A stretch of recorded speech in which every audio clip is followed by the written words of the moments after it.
Hello, welcome to another Ready and Raw video. Today we are taking a look at the 2D20 Fallout role-playing game. I say the 2D20 because there are a couple Fallout role-playing games at this point. Modiphius likes confusing people. There's the role-playing game that is attached to the soon-to-be previous edition of Wasteland Warfare. There is there's the Lone Wanderer solo role-playing game that came out October, November last year, and there is this one, the version that uses the Modiphius 2D20 system. So yeah, that's why I'm clarifying. Anyway, before I get into it, obviously like and subscribe. It really helps the channel grow. Because growth has sort of slowed down a bit over the last few months. There was a period where we were getting 4 or 5 subscriptions a month, and now we're down to 3, which is fine, but I feel, saying something at the start of this video, hopefully people will subscribe. Anyway, let's get into it. The book it's rather hefty at 419 pages long. There we go. I'll lift the camera up. Give people their well-deserved time in the spotlight.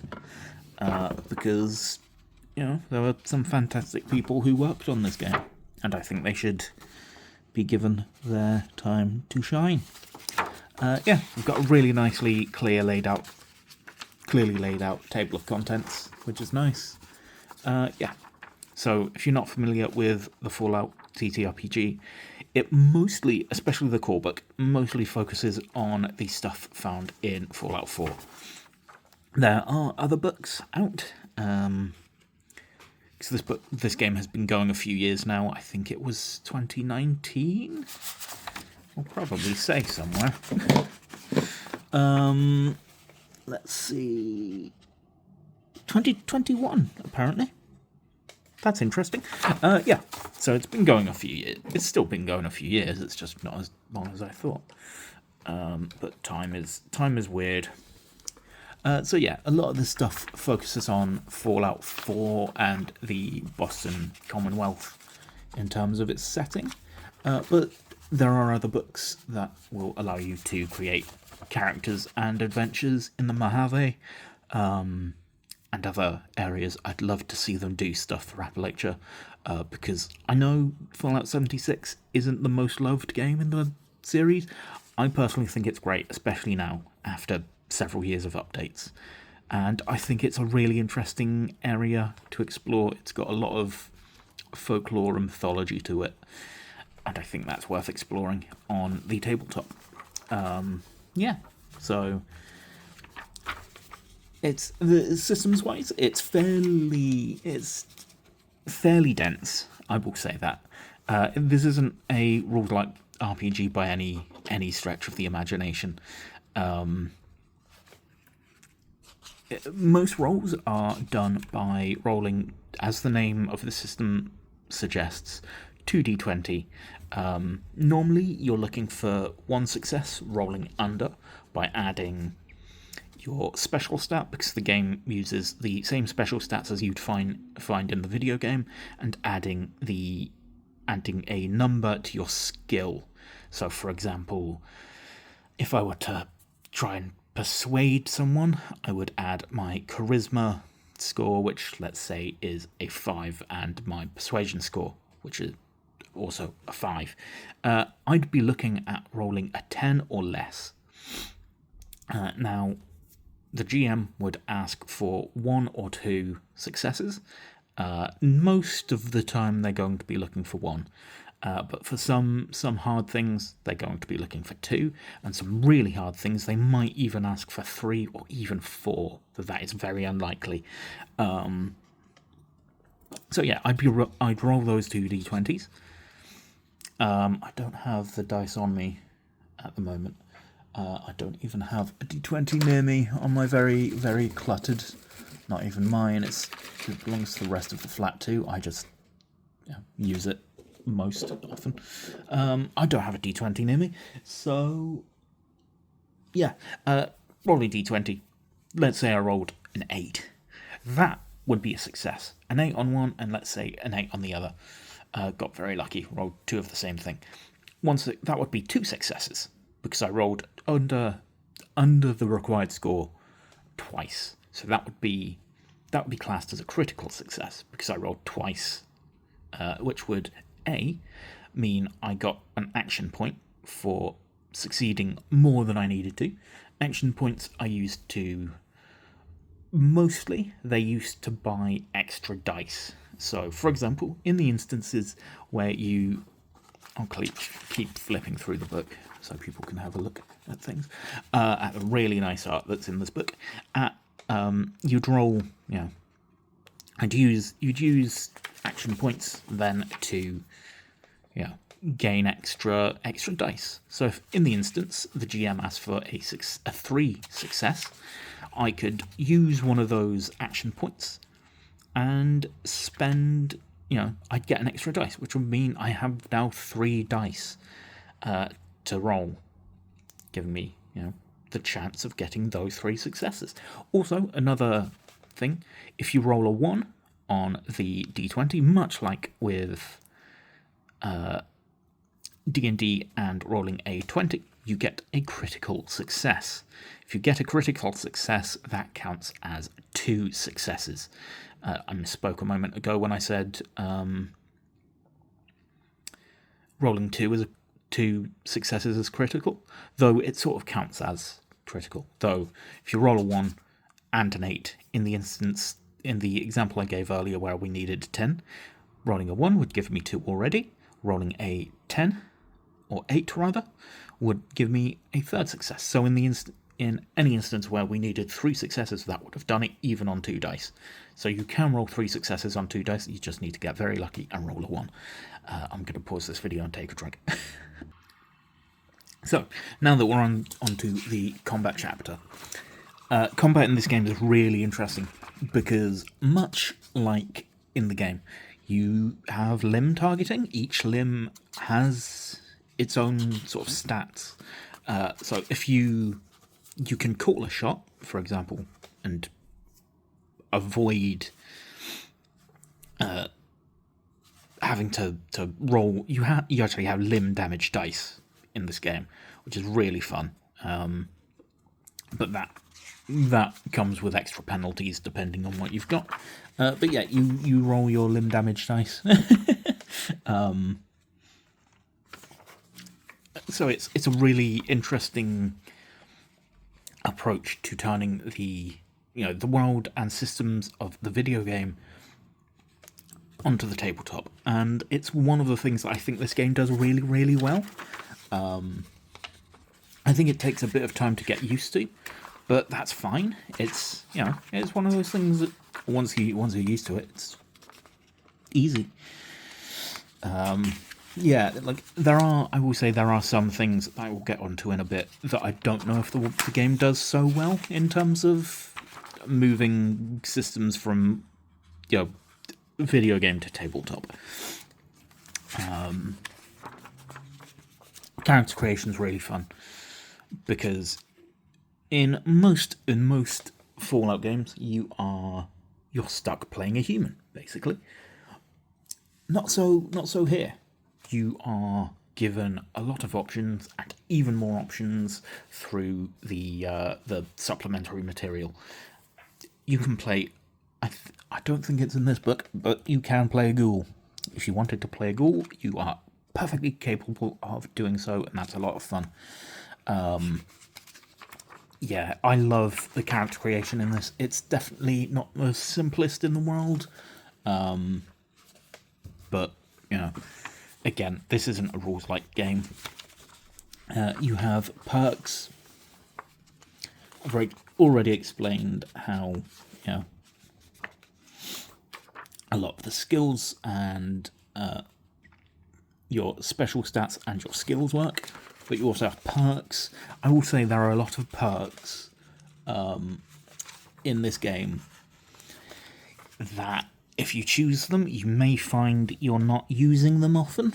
I think that's a pain in the ass a little bit, especially if you've spent so much time working on your character, making them, the dream character that you've always wanted to play in the video games. You can play Mr. Handy, but I think that's just a case of speaking to your GM. Speak to your GM when you're creating your character, and as you're going through a campaign, going, I want to pick these perks. Speak, if you're a GM, speak to your players. Find out what perks they've taken, because there are some fun perks in this game, as there are in Fallout 4. So it's just, if you're finding that they're taking some weird niche perks, then find out what, find situations where you can make them feel useful. That can be hard. It takes a moment to go, okay, how can I make my players feel cool and awesome? But I think it's worthwhile, because you make your players feel like they're noticed at the table. And yeah, it's fun. It's fun stretching your brain a little bit and going, okay, let's think outside the box. Because obviously you've got a lot of combat perks that are fairly useful. Yeah, like, I will say, there are, and when I say there are a lot of perks, there are a lot of perks. There's several pages of perks, which does come to, I guess, one of my big criticisms of this game. There's a lot of bookkeeping and admin for your character sheets that you need to keep in mind. This isn't a game where you say what number you rolled and tell the GM if you pass or fail. You have to, well, more accurately, it is. Misspoke again there. It's almost like my brain's fried. Yeah, it's a weird one where the GM will ask you how many successes you need, but it's up to you to find out what number you're rolling, because obviously, unless your GM has a copy of your character sheet, they can't look at your special stats and your skills and your perks to see what you've got, which might mean, especially if you're playing higher level games where you're flipping through, 3 or 4 different pages, looking through stuff. Yeah. And that comes down to the equipment as well. There's a lot of equipment in this game, including just so much junk. And that's my second main problem with this game, is there's so much just stuff in this game that I don't think needed to be here. Like, the junk category in this is a little bit obnoxious. Like, I think if you go into this game knowing what you're getting in for, you might be fine. But, like, I think it's, for me, it crosses the line into a little bit silly, where, you're having to carry so much junk around for crafting, and I do not think crafting works in most TTRPGs. I think it is unnecessary, extra busy work that just no one enjoys. I don't know anyone who enjoys crafting in their TTRPGs. I have seen it done, or at least tried to be done, and I have never come across it working beyond, putting 1 or 2 items together.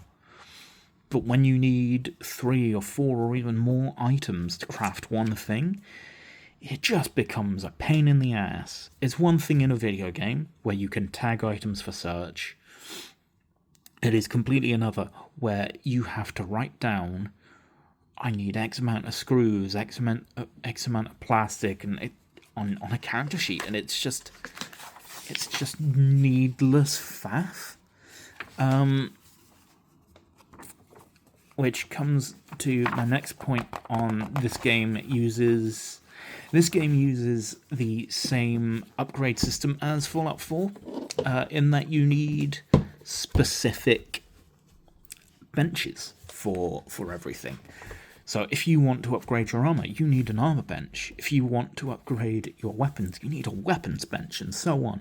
And if you're running a pre-made scenario, you might not always have those benches at hand, which, like, if you've got a player who's been collecting screws and steel and springs and plastic and wood and nuclear materials and all this crap for sessions on end, and you come to a workbench and it's like, oh, sorry, it's just a tinkerer's workbench or a chemistry station, but no weapons workbench, that's shit. You've got all this stuff and you're excited to upgrade your weapons, but no, fuck you, you don't have the right bench, and I just think that's crap. And yes, there is a very easy workaround for that. Just alter the scenario, just go, yep, there's a workbench for you as well. Cool, done. Easy. But I think it's still more busy work on both the players and the GM that did not need to be done. Like, don't get me wrong, I love this game, and I have such strong criticism of it because I love it. But yeah, like, I think it's naff. For all of its flaws, I do love this game. But yeah, and as for obviously we're now getting into the GM side of things. Fucking sirens, for fuck's sake, I hate living here. Now we're getting into a lot of the, his just more tables, more just tables of stuff. Yeah. Like, it gets a bit obnoxious. But yeah.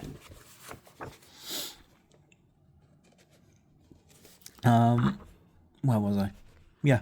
The GM tools in here are fairly good. It gives you a bit on the Commonwealth. The game, they suggest you set your adventure, if you're running stuff in the Commonwealth, set it about a year before the events of Fallout 4, so you still have all the toys in the toy box to play, or you could just ignore the fact that Fallout 4 exists. For whatever reason, Nate and Nora, actually, they've both been frozen. For whatever reason, they haven't been, for whatever reason, they haven't been unthawed as they should have been, like, 60 years after Sean was kidnapped. I want to say 60. Could be more, actually. But yeah. Lots of stuff for setting your games in the Commonwealth. Whole section on game mastering. It's not the best game mastering section. It is also far, far, far from the worst.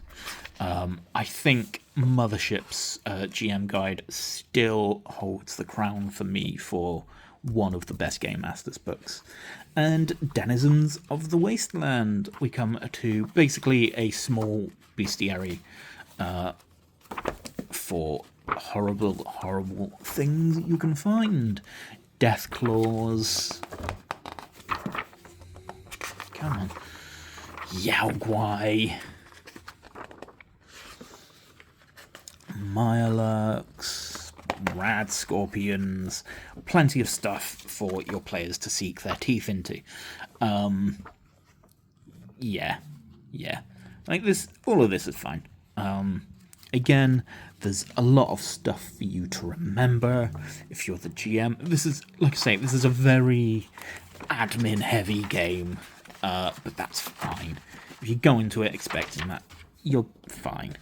Yeah, And also, finally, you have a small 3-act adventure for your players to get started in. Yeah. So that, as we cross the 20-minute mark, is Fallout 2D20 by Modiphius. I love this game. I've run it a couple of times now. I want to run it more because I love Fallout. It is a game that I go back to frequently.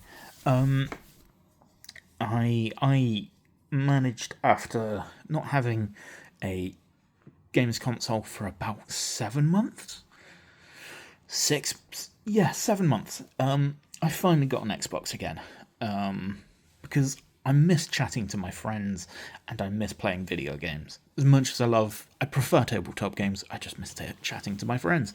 And one of the games that has been basically stuck on there since I got it was Fallout 4, Fallout 76 as well, because I love that game. I'm actually finding myself enjoying 76 a little bit more at the moment. I'm just really engrossed in, that MMO, loop that you don't get with the other Fallout games. Also, I have installed 3 and New Vegas as well, so I have all of the currently available Fallout games on my console, except for 1 and 2 because they're PC only. Big fan of the franchise, obviously. I'd love to get a Fallout tattoo one day. Thank you for watching this. There will be more videos going up next week. If you subscribe to the Patreon, there will be a video going up sometime around this evening, which will be the video that goes up next Friday. If you want to watch that early, sure. I appreciate it. Thank you for watching. Take care of yourself. Take care of each other. See you in the next one.